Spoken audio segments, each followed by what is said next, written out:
Recipe వచ్చేసి శనగలతో శనగగుళ్ళు చేసుకుందాం. ఇవి నైట్ అంతా నానబెట్టినాను. ఇలా ఇప్పుడు కుక్కర్లోకి వేసి 5-6 విజిల్లు వేపేద్దాం. అలాగే తగినంత ఉప్పు వేద్దాం. ఉడికించుకొని పెట్టుకోవాలి మెత్తగా. ఇప్పుడు పోపు వేసుకుందాం.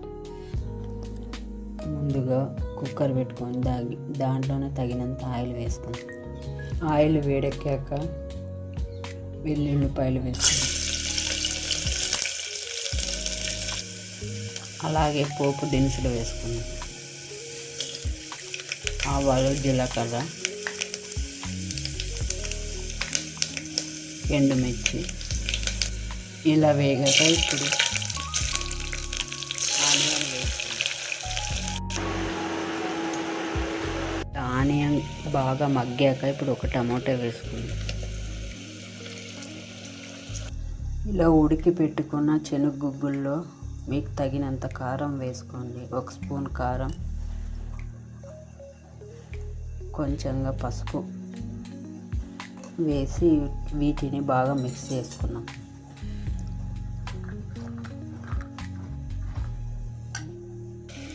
ఇలా టమోటా, ఆనియన్ మగ్గాక కారం, పసుపు కలుపుకున్న శనగగుగ్గులను వేసుకుందాం.